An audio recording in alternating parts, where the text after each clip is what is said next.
Hello বন্ধুরা, সবাইকে স্বাগত জানিয়ে আমাদের আজকে রাজস্থানের তৃতীয় পর্ব শুরু করতে চলেছি। আগের ভিডিওতে আমরা মাউন্ট আবু ঘুরেছিলাম। এবারে মাউন্ট আবু ঘুরে আমরা রওনা দিয়েছিলাম দ্য হোয়াইট সিটি অর্থাৎ উদয়পুরের উদ্দেশ্যে। উদয়পুরে আমরা 2 নাইট স্টে করেছিলাম। আমরা পৌঁছেছিলাম বিকেল বেলায়। এবারে আমরা যে হোটেলে ছিলাম সেই হোটেলটি চলুন আপনাদেরকে ঘুরে দেখায়। উদয়পুরের হোটেলটা দেখানোর আগে আপনাদেরকে প্রতিদিনের মতন আবারও বলে রাখি, আমাদের চ্যানেলে নতুন হয়ে থাকলে প্লিজ সাবস্ক্রাইব করে পাশে থাকবেন। আর ভিডিওটা যদি ভালো লাগে তাহলে লাইক, কমেন্ট ও শেয়ার করতে একদম ভুলবেন না। চলুন এবার ভিডিওটা শুরু করা যাক। আমরা উদয়পুরে যে হোটেলটা ছিলাম সেই হোটেলটা হলো হোটেল সানফ্লাওয়ার। চলুন হোটেলটা দেখিয়ে দিই। এটা একদম বাস স্ট্যান্ডের কাছেই, আপনারা উদিয়ান বাস স্ট্যান্ড বলবেন, উদিয়ান বাস স্ট্যান্ডের কাছে নেবে। হোটেল সানফ্লাওয়ার বললে ওরা দেখিয়ে দেবে হোটেলটা। চলুন আপনাদের দেখ। হোটেলের সামনেটা হলো এমন, এটা একটা 5 তলা হোটেল, হোটেল সানফ্লাওয়ার।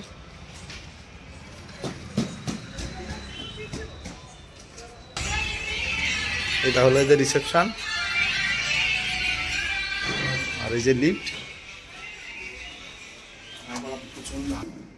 আমাদের রুম নম্বর ছিল 401।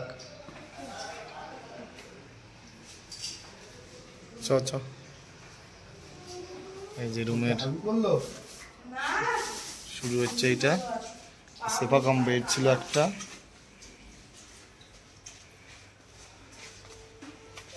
আর এই যে একটা বেডরুম, কিং সাইজ বেড। প্রত্যেকটাই এসিও আছে, কিন্তু আমরা ছিলাম শীতকালে, এসির প্রয়োজন হয়নি। প্রত্যেকটা ব্যবস্থাপনা রয়েছে। হ্যাঁ, এই যে একটা জলে রাখছে, একটা ফ্লাক্স দেওয়া রয়েছে, একটা ওভারডাব।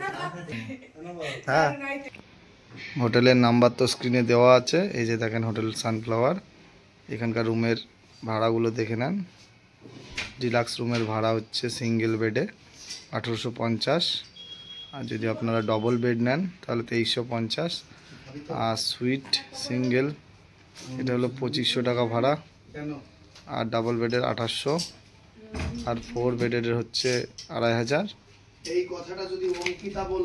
এবারে হোটেলে ফিরে একটু রেস্ট করে ফ্রেশ হয়ে নিয়ে আমরা বেরিয়ে পড়েছিলাম উদয়পুরের নামকরা বেস্ট রেস্টুরেন্ট উপরের উদ্দেশ্যে। রেস্টুরেন্টের সম্পূর্ণ নাম হলো লেক পিচোলা হোটেল উপরে। রেস্টুরেন্ট কাম হোটেলটি যেন স্বপ্নপুরীর মতন সুন্দর। আমার দেখা এটা সবচেয়ে সুন্দর রেস্টুরেন্ট। এখানে আসাটাও ছিল সম্পূর্ণরূপে সুমনারই প্ল্যান। ওর ইচ্ছেতেই আমরা এখানে আসি।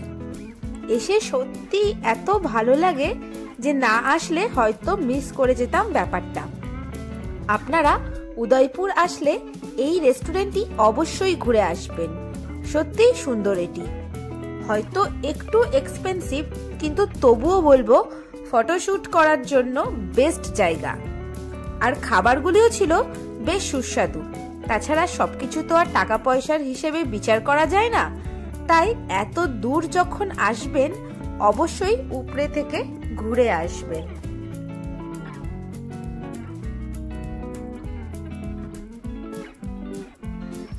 হোটেলে এসে আমরা যারা রিসেপশনিস্ট ছিল তাদের থেকে একটি টেবিল টাইমিং বুক নিয়ে খাবারের মেনু কার্ড থেকে খাবার অর্ডার করেছিলাম। স্ন্যাক্স হিসাবে আমাদের প্লেট ভরা পাঁপড় ও সস এবং স্যালাড দিয়েছিল, সেটা ছিল পুরোপুরি ফ্রি। আর আমরা অর্ডার করেছিলাম chicken pizza, chicken pakora, French fry. সত্যি বলতে জিনিসের দাম একটু বেশি ছিল ঠিকই, তবুও পরিবেশ এবং এখানকার ভিউ ছিল অসাধারণ। এক কথায় আমাদের ফার্স্ট নাইট উদয়পুরে এসে এখানকার রেস্টুরেন্টের টাইম স্পেন্ডটা বেশ ভালোই লেগেছিল। আপনারাও আসলে অবশ্যই ট্রাই করবেন।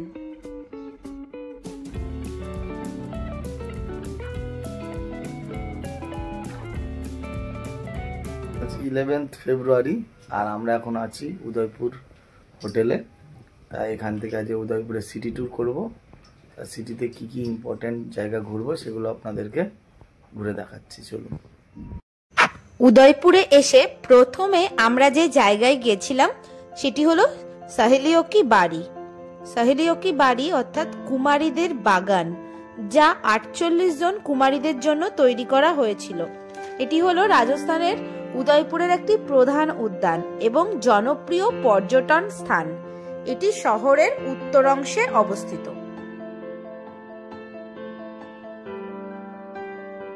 এই বাগানটি ফতেহসাগর হ্রদের তীরে অবস্থিত, যা রাজস্থানের শুষ্ক ভূমিতে একটি সবুজ আশ্রয়স্থল উপস্থাপন করে।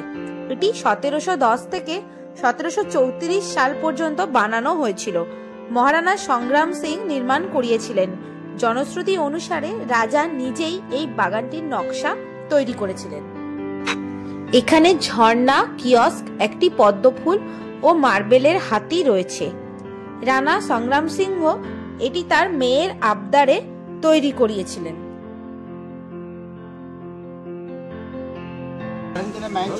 फाउंटेन है इस गार्डन में 5 फाउंटेन है और पांचों फाउंटेन की अपनी अलग अलग विशेषता है। पहला फाउंटेन जो आप देख रहे हैं राइट और लेफ्ट साइड में पूरा फाउंटेन बना हुआ है। ये फाउंटेन को बोलते हैं वेलकम फाउंटेन। नीचे जो टाइल्स लगा, पत्थर जो लगा हुआ है, कैसा लगा हुआ है, ऐसा वेलकम करता है, हाथ जोड़ आपका स्वागत करता है। बाहर से राजकुमारी अंदर से आती थी, वैसे से एक साथ क्लैपिंग करती, ताली बजाती, वैसी फाउंटेन स्टार्ट हो जाएगा। सेकंड फाउंटेन जो आप देखेंगे गेट के अंदर देखो पानी गिर रहा है, उस छतरी के अंदर देखो राजकुमारी शकुंतला उसके लिए बनाया गया बीन, जिसके बीच में खड़ी होकर के नहाती थी। जब वह फाउंटेन चालू रहेगा तो वहाँ पर बिना कोई आवाज किए प्रैक्टिकली करना है आपको। 10 से 15 सेकंड के लिए आंख बंद करके आप सुनेंगे तो आपको ऐसा फील होगा, ऐसा महसूस होगा जैसे आप घर के अंदर बैठे बाहर तेज बरसात हो रहा हो। इसको बोलते हैं बीन बादल बरसात हुआ। फिर उसके बाद चलेंगे गार्डन को तीनों ही मौसम के साथ गार्डन को बनाया गया। साल में 3 मौसम। এখানে 3 রকম ঋতু কৃত্রিমভাবে 3টি বাগানের মাধ্যমে বানানো রয়েছে। রাজার কন্যা বৃষ্টিতে স্নান করতে চেয়েছিলেন, তার কথা মাথায় রেখেই এখানে বর্ষাত অর্থাৎ বৃষ্টি কৃত্রিমভাবে ফোয়ারা সৃষ্টি করে চারিদিকে জল দ্বারা বেষ্টিত করে বানানো হয়েছিল।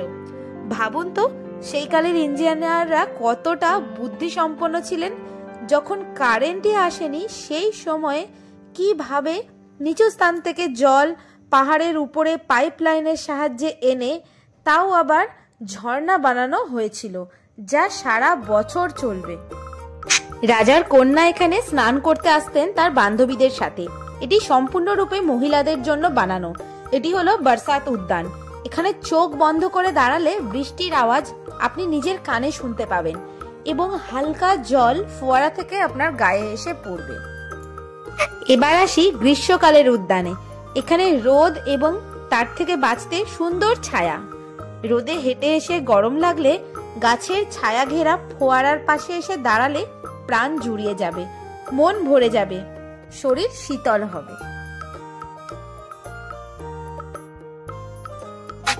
এবারে আসলাম শীতকালের উদ্যানে।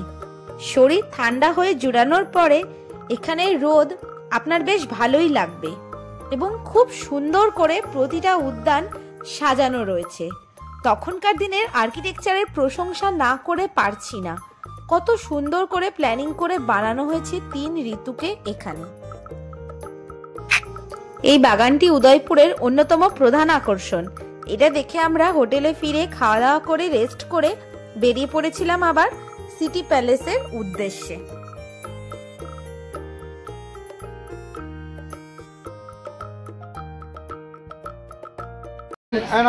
এই যে টিকিট এক একজনের হয়ে গেছে, খবর হয়ে গেছে, 450। বুঝতে হয়ে গেছে, খবর হয়ে গেছে। সিটি প্যালেসের এন্ট্রি ফিস হচ্ছে ওই গেট ওখানে, এন্ট্রি ফি হচ্ছে 450 টাকা করে। আর এই যে টয় ট্রেনে করে যাওয়ার জন্য 50 টাকা করে এক একজনের। এটা পুরো সিটি প্যালেসের মেন গেটে পৌঁছে দেবে টয় ট্রেন।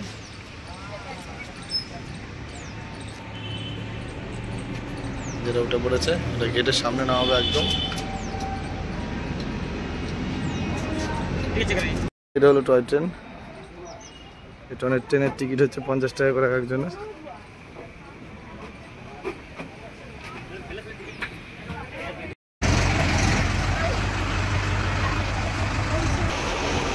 ওই যে বোটিং। সিটি প্যালেস হলো রাজস্থান রাজ্যের উদয়পুর শহরে অবস্থিত একটি প্রাসাদ। এটি প্রায় 400 বছর ধরে নির্মিত হয়েছিল, যার মধ্যে মেওয়ার রাজবংশের বেশ কয়েকজন শাসকের অবদান ছিল। এর নির্মাণ কাজ শুরু করা হয়েছিল 1553 সালে সিসোদিয়া রাজপুত পরিবারে মহারানা উদয় সিংহ যখন তার রাজধানী পূর্ববর্তী চিতোর থেকে নতুন আবিষ্কৃত উদয়পুরে স্থানান্তরিত করেছিলেন। প্রাসাদটি পিচোলা হ্রদের পূর্ব তীরে অবস্থিত এবং এর কমপ্লেক্সের মধ্যে বেশ কয়েকটি প্রাসাদ নির্মিত হয়েছে।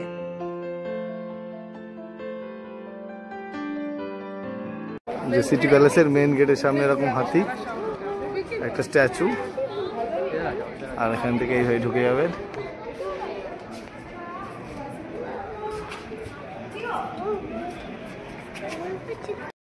না না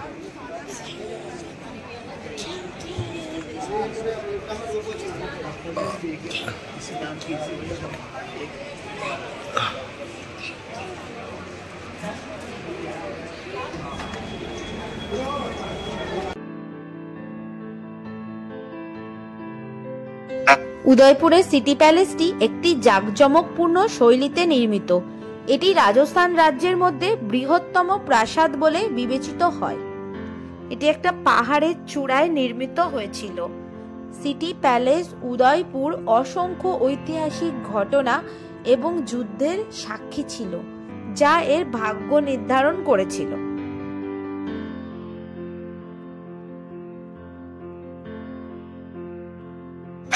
এটি মুঘল, মারাঠা এবং এমনকি ব্রিটিশদের আক্রমণকেও প্রতিহত করেছিল। বিভিন্ন চ্যালেঞ্জের মুখোমুখি হওয়া সত্ত্বেও প্রাসাদটি তার জাঁকজমক ধরে রেখেছে। মেওয়ার রাজবংশের বিজয় এবং পরীক্ষার সাক্ষী হিসাবে এই প্রাসাদটি কাজ করে।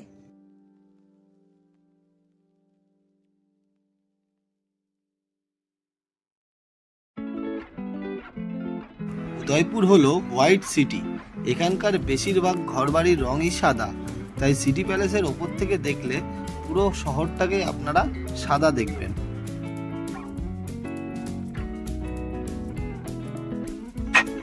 1959 সালে সিটি প্যালেস একটি রূপান্তরের মধ্য দিয়ে যায়, যখন এটি জনসাধারণের জন্য তার দরজা খুলে দেয়।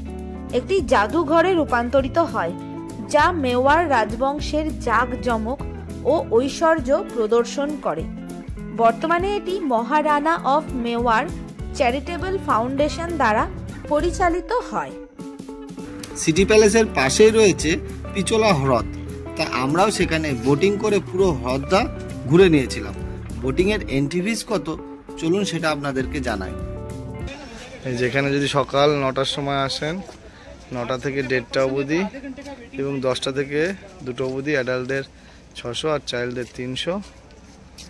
আর যদি সানসেট পয়েন্ট দেখেন তবে 3টে থেকে 5টা অবধি 800 আর বাচ্চাদের 450। পিচোলা হ্রদ ভারতের রাজস্থান রাজ্যের উদয়পুর শহরে অবস্থিত একটি কৃত্রিম স্বাদু জলের হ্রদ। এটি উদয়পুরের প্রাচীন এবং বৃহত্তম হ্রদগুলির মধ্যে একটি। এটি 1362 সালে তৈরি করা হয়েছিল। নিকটবর্তী পিচোলি গ্রামের নাম অনুসারে এর নামকরণ করানো হয়। হ্রদের চারপাশে সুউচ্চ প্রাসাদ, মন্দির, স্নানের ঘাট এবং উঁচু পাহাড় দ্বারা আবৃত। এখানে নৌকা রাইড করা যায়। 800 টাকা পার হেড টিকিট কেটে আমরা বোটে চড়ে বসেছিলাম। সময় লেগেছিল 15 থেকে 20 মিনিট মতো ওই পারে যেতে। হ্রদের আয়নার মতন পৃষ্ঠে ধূসর নীল পর্বতগুলিকে প্রতিফলিত করে। হ্রদের 4টি দ্বীপ রয়েছে, যার উপরে প্রাসাদ তৈরি করা হয়েছে। এটি উদয়পুরের কেন্দ্রস্থল। এটি মানবসৃষ্ট মিঠা জলের হ্রদ। এটা পিচোলা লেকের ওপরে একটি মন্দির টাইপের রেস্টুরেন্ট রয়েছে। এখানে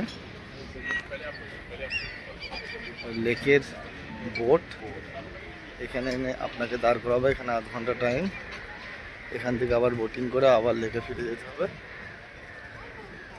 এটি এর অত্যাশ্চর্য প্রাসাদ এবং শ্বাসরুদ্ধকর দৃশ্যের জন্য বিখ্যাত। আমরা বোটে করে ওপারে এসে একটি রেস্টুরেন্টে গিয়ে সেখানে চা ও স্ন্যাক্স খেয়ে একটু সময় কাটিয়ে তারপরে আবার ব্যাক করেছিলাম। এবারে যাব রোপওয়ে চড়তে। সিটি প্যালেস থেকে 50 টাকা করে অটো ভাড়া দিয়ে চলে এসেছিলাম রোপওয়ে চড়তে। রোপওয়ের এন্ট্রি ফিস পার পারসন 200 টাকা। রোপওয়ে করে পাহাড়ের মাথায় কার্নি মাতা টেম্পল ও সেখানে সানসেট দেখে আমরা ফিরে এসেছিলাম আবার হোটেলে।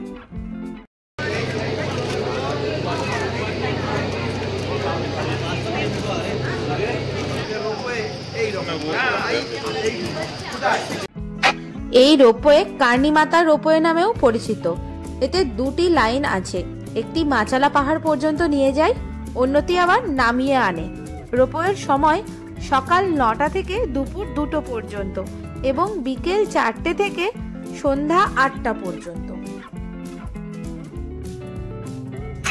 রোপওয়ে করে টিকিট কেটে ওপরে উঠে এসে হোয়াইট সিটি দেখতে ভীষণ সুন্দর লাগছিল। যোধপুরে ব্লু সিটির বাড়িগুলো যেরকম নীল রঙের ছিল এবং জয়সালমীরের গোল্ডেন সিটির বাড়িগুলো যেই রকম হলুদ রঙের ছিল, সেমনই উদয়পুরের হোয়াইট সিটির বাড়িগুলো দেখতে পুরো সাদা এবং মনোরম লাগছিল। পাহাড়ের ওপর থেকে পুরো পিচোলা লেক ও সিটিটাকে খুবই অসাধারণ লাগছিল। আর এটা থেকে প্রমাণ মিলছিল যে সেই সময় পুরনো রাজারা শহরটাকে পুরো প্ল্যান মাফিকই বানিয়েছিল। রাজস্থানের উদয়পুরের দুধতলাই হ্রদের কাছে অবস্থিত মাছলা মগরা পাহাড়ের সানসেট পয়েন্ট হলো একটি জনপ্রিয় আকর্ষণ, যা সূর্যাস্তের সময় সোনালী রঙে স্নান করে। ছোট রোপওয়ে করে সহজেই এখানে আমরা আসলাম। আপনারা সমুদ্রে বা পাহাড়ে সূর্যোদয় তো আগে অনেকেই দেখেছেন, কিন্তু রাজস্থানের এই পাহাড়ি এলাকায় সূর্যাস্ত আমি বলবো অবশ্যই দেখবেন। এক অন্যরকম ভালো লাগা কাজ করবে আপনার মনের ভেতরে। এর আগের ভিডিওতে আমরা জয়সালমীরের মরুভূমির সূর্যাস্ত আপনাদেরকে দেখিয়েছি, তো চলুন এবারে মাছলা মাগরা পাহাড়ের সূর্যাস্ত আপনাদেরকে দেখাই। দেখে কেমন লাগলো কমেন্টে অবশ্যই জানাতে ভুলবেন না। আর এই সুন্দর ভালো লাগা আমাদের হতো না যদি না সুমনা এত সুন্দর করে ট্যুরটা প্ল্যানিং করতো। তার জন্য ওকে থ্যাংক ইউ জানালেও কম হবে। সানসেট পয়েন্টটি রেলিং দ্বারা সুরক্ষিত রয়েছে এবং মানুষের বসার জন্য উপযুক্ত সিঁড়িও তৈরি করে দেওয়া আছে। এখানে পাহাড়ের মাথায় রয়েছে কর্ণী মাতা মন্দির। দেবীর কর্ণী মাতা দেবীর পাথরের মূর্তি এখানে স্থাপন করা আছে। এই দেবীকে এখানে ভীষণ জাগ্রত বলে মানা হয়। মন্দিরটি সম্পূর্ণরূপে মার্বেল পাথরের দ্বারা তৈরি। এই মন্দিরের সবচেয়ে আকর্ষণীয় দিকগুলির মধ্যে একটি হলো মন্দির প্রাঙ্গণে অবাধ বিচরণকারী ইঁদুরের উপস্থিতি। এগুলোকে পবিত্র বলে মানা হয় এবং এগুলি কর্ণী মাতার ভক্তদের পুনর্জন্ম বলেও মানা হয়। দর্শনার্থীরা ইঁদুরদের খাবার নিয়ে আসেন এবং এটিকে শুভ বলে মনে করা হয়। বিশ্বাস করা হয় একটি ইঁদুর যদি আপনার পায়ের উপর দিয়ে চলে যায় তাহলে সৌভাগ্য বয়ে আনে। তাদের ক্ষতি করাকেও অশুভ লক্ষণ বলেই মনে করেন এখানকার মানুষেরা। আজকের উদয়পুর ভ্রমণের ভিডিওটা এখানেই শেষ করছি। ভিডিওটা কেমন লাগলো কমেন্টে অবশ্যই জানাতে ভুলবেন না। আর ভালো লেগে থাকলে প্লিজ একটা লাইক ও শেয়ার করে দেবেন। আর চ্যানেলে নতুন হয়ে থাকলে সাবস্ক্রাইব করে পাশে থাকবেন। সবাই ভালো থাকবেন, সুস্থ থাকবেন। আজকের মতন টাটা। খুব শীঘ্রই দেখা হচ্ছে রাজস্থানের পরবর্তী পর্ব নিয়ে।